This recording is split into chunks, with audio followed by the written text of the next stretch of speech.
Isang 14 na taong gulang na lalaki ang ginahasa umano ng 4 na bakla sa Kalayaan, Laguna. Ayon sa ulat ng pulisya, sa kasalukuyan ay traumatized pa daw ang biktima na si Toto, hindi niya tunay na pangalan. Naaresto na ang mga sospek na kinilalang sina Daniel Llames alias Dandan, Remel Dongka alias Paula, Aljun Arroyo at Robert Yasuna alias Pandi matapos pagtapat ng biktima sa otoridad ang lahat ng mga nangyari.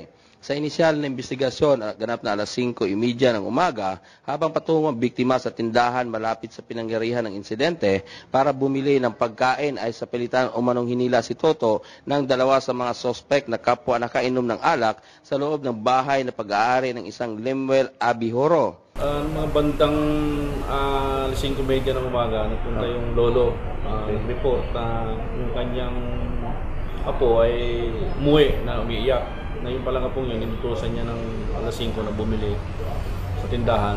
At pagkatapos, tataka siya, wala pa. Mga mag-alas 7 na kasi papasok. So maya-maya biglang dumating na yung bata umiiyak. So tinanong niya kung ano nangyari. Sinabi ng bata na parang ginawan siya ng kahalayan ng mga bakla. Siguro mga 4 na bakla doon sa Barangay Lumos. So pagka-report na gano'n, inarepro yung mga tao ko at pinapuntahan yung bahay na pinangyarihan. So inaresto yung 4 na bakla kasama yung may-ari ng isa ring bakla. So bali ngayon, anong kaso ang sasampahan mo rito? Sinampahan namin sila ng rape in relation to RA 7610. Child abuse yan. Kasi yung bata, minor de edad.